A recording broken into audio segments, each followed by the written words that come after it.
আসসালামু আলাইকুম বন্ধুরা, আজকে দেখতে পাবেন আমার গাছের বরবটি।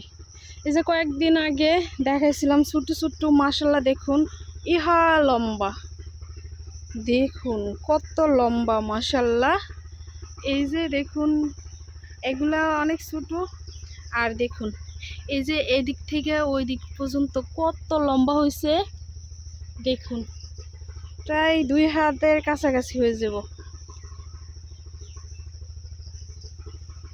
এই যে মাশাআল্লাহ দেখুন কত লম্বা।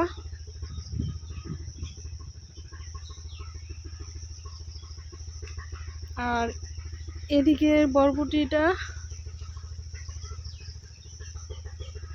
এটা বেশি লম্বা হইতে পারে নাই, তবুও লম্বা হয়েছে কিন্তু বোঝা যায় না, বাঁকা হয়ে গেছে ওই কারণে। এই যে দেখুন তবুও অনেক লম্বা, এই যে দেখুন অনেক অনেক লম্বা, বোঝা যায় না বাঁকার কারণে, বাঁকা হয়ে গেছে ওই কারণে বুঝতেছি না।